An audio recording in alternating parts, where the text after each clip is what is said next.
അപ്പോൾ നമുക്ക് പ്രതീക്ഷിക്കാം തിരുമേനിയുടെ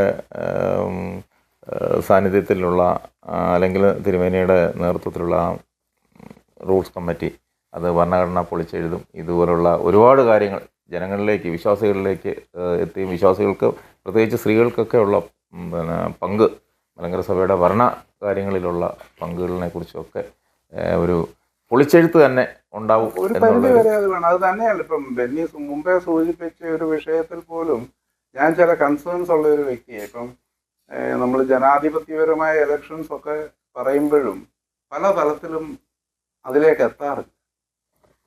കാരണം അത് പറഞ്ഞതുപോലെ വോട്ടർ പട്ടിക പോലും ഇല്ലാതെ, അല്ല, വോട്ടർ പട്ടിക ഇല്ലാതെ വരുന്നു. അല്ലെങ്കിൽ പല തലത്തിലും നമ്മുടെ ഈ എപ്പിസ്കോപ്പൽ സഭയെന്നുള്ള ആ സ്വഭാവത്തിന്റെ ചില വിധേയത്വങ്ങളുണ്ട്.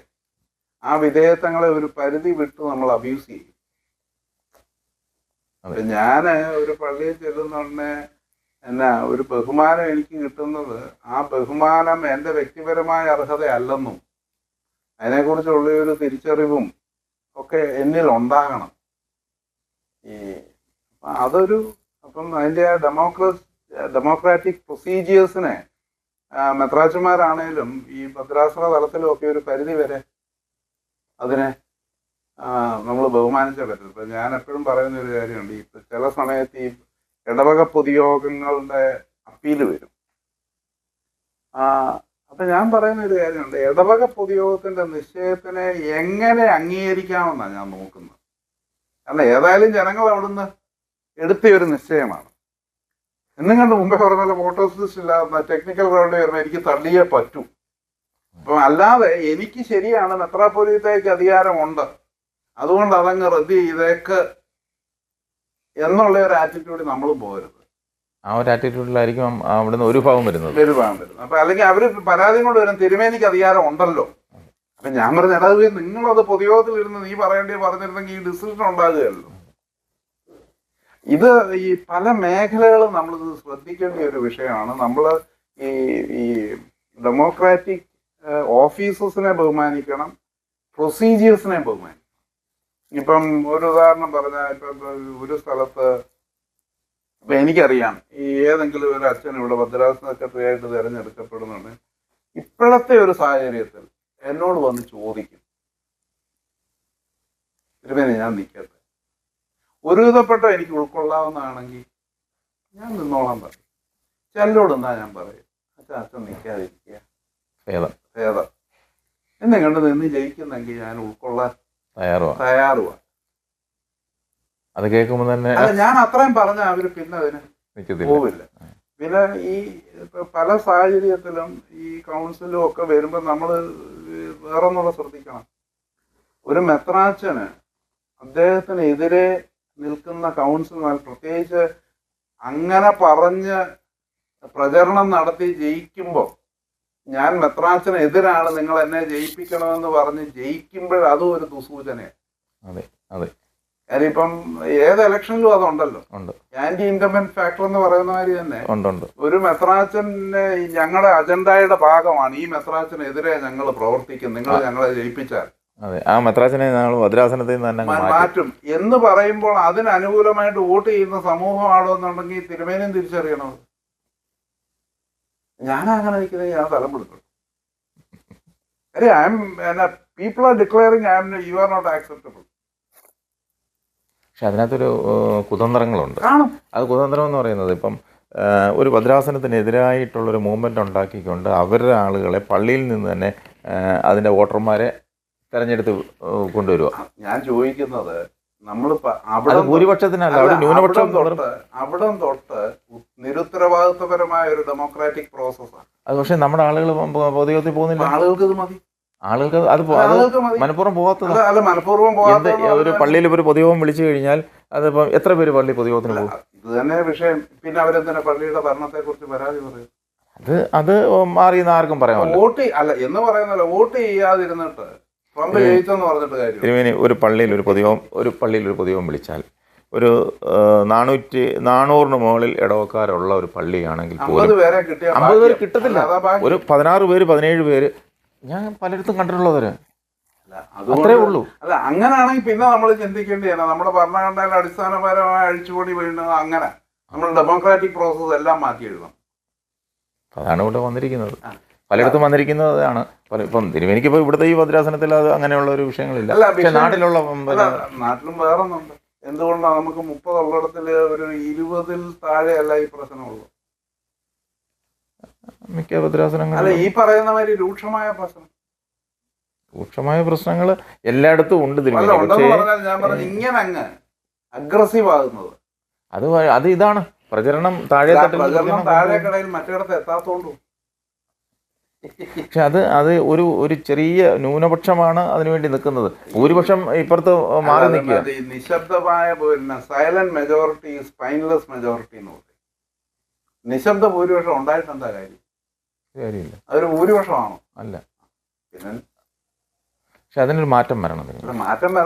റൂൾസ് കമ്മിറ്റിക്ക് എന്ത് ചെയ്യാൻ പറ്റും? റൂൾസ് കമ്മിറ്റിക്ക് ഒന്നും പറ്റില്ല. അടിസ്ഥാനപരമായ ജനത്തിന്റെ ആറ്റിറ്റ്യൂഡ് മാറ്റാത്തിടത്തോളം കാലം നമുക്കൊന്നും ചെയ്യാൻ പറ്റില്ല.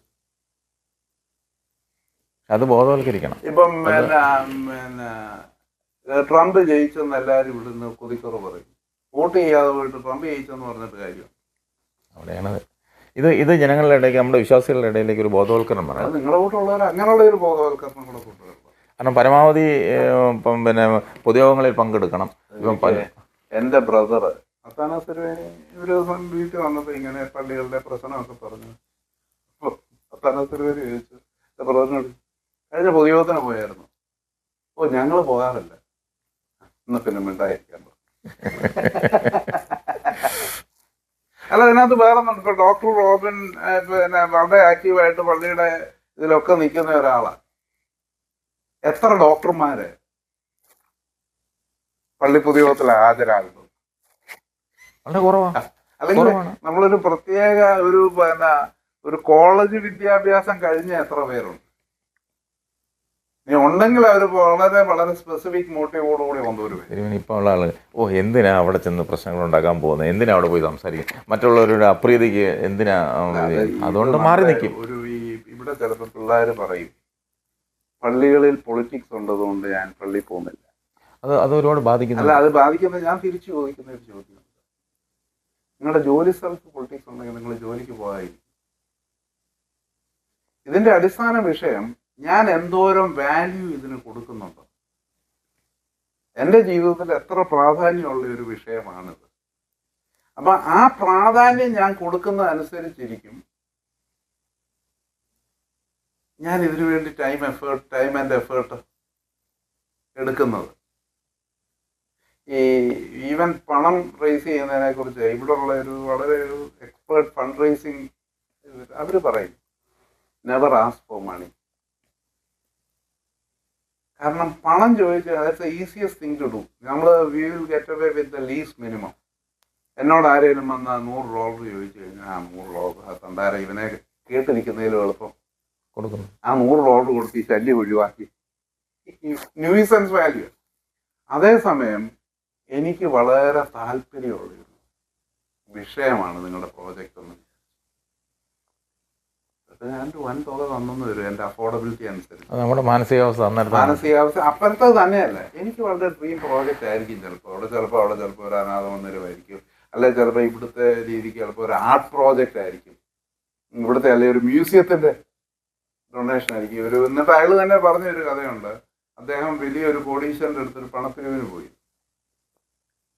ചെന്ന് കഴിഞ്ഞുടനെ എത്ര വേണമെന്ന് ചോദിച്ചു.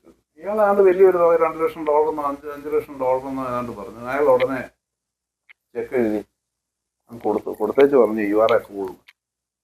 ചോദിച്ചാൽ you gave me the money I asked for. I was willing to give up to $4 million.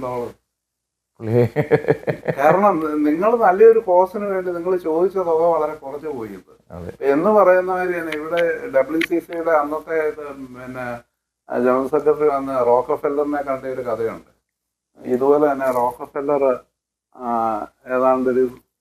റോക്കഫെല്ലറിന്റെ തുകയിൽ ഒരു ചെറിയ തുക എഴുതി കൊടുത്തു. അപ്പൊ പുള്ളി പറഞ്ഞു I don't come to for this. അപ്പൊ എന്താ പിന്നെ വന്നതിന് പുള്ളി എല്ലാം പറഞ്ഞു ഇതാണ് ഞങ്ങളുടെ പ്രോജക്റ്റ്. അപ്പൊ റോക്കഫെല്ലർ ചോദിച്ചു അതിന് എത്ര ഡോളർ ആകും? അതിന്റെ ഹോൾ എമൗണ്ട് ചെക്ക് എഴുതി കൊടുത്തു.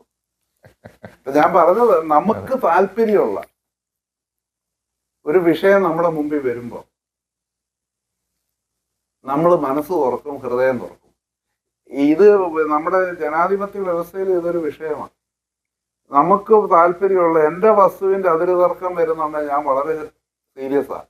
പള്ളിയുടെ അതിര് തർക്കമാണെങ്കിൽ ആ വഴിക്കേ പോകണ്ട. എന്നിട്ട് വേണമെങ്കിൽ കർത്താവ് പറഞ്ഞിട്ടില്ലേ എന്നൊക്കെ ചോദിച്ച് മാറി നിൽക്കും. അങ്ങനെ വിലോചിച്ചിട്ട് കാര്യമില്ല. നമ്മൾ പോകണം. അത് അതിലേക്കൊരു ഒരു പ്രൊപ്പഗാൻഡ അല്ലെങ്കിൽ ഒരു ആളുകളുടെ ഇടയിലേക്ക് ഒരു പ്രചരണം നടത്തി നിങ്ങളൊക്കെ അല്ലേ ഈ സോഷ്യൽ മീഡിയ താരങ്ങളൊക്കെ. അതിനെ കൊണ്ടുവരണം. അവരെ ബോധവൽക്കരിച്ച് മാക്സിമം നമ്മുടെ ഇടവക്കാരെ പൊതുയോഗങ്ങളിൽ പങ്കെടുപ്പിച്ച്. പൊതുയോഗത്തിൽ പങ്കാളിത്തം വളരെ കുറവാണ്. പല ഞാൻ തന്നെ പോകുന്ന പള്ളികളിലൊക്കെ പല തമാശ എന്നാന്നറിയാം, ഈ 25 പേരെന്ന് കൂടുന്ന പൊതുയോഗത്തിലാണ് ഇവര് മറ്റേത് 2 എണ്ണം വേണമെന്ന് പറയും. കാരണം ഞങ്ങൾ 500 പേരുണ്ട്, അതുകൊണ്ട് ഞങ്ങൾക്ക് 2 അല്ലെ 3 വേണം. ഇപ്പൊ ഇനിയിപ്പോ ഞാൻ പറയാം, അടുത്ത പറഞ്ഞാണ് ആ പൊതുയോഗത്തിൽ എത്ര പേര് അംഗങ്ങൾ ഹാജരാകുന്നോ അതിനനുസരിച്ചായിരിക്കും മെമ്പർഷിപ്പ്. അത് വേണം. അതങ്ങനെ അല്ല, അത് റൂൾസ് കമ്മിറ്റിയിൽ അത് കൊണ്ടുവന്നാൽ കുറച്ചുകൂടെ ചിലപ്പോൾ വരുമായിരിക്കും. അപ്പോൾ ഇത്രയും നേരം നമ്മളോടൊപ്പം സമയം ചെലവഴിച്ച വിലയേറിയ ഈ തിരക്കിനിടയിലും, തിരുമേനി വളരെ തിരക്കിലാണ്, തിരക്കിനിടയിലും നമ്മളോടൊപ്പം ഇത്രയും സമയം ചെലവഴിച്ച തിരുമേനിക്ക് എല്ലാവിധ നന്ദിയും രേഖപ്പെടുത്തുന്നു.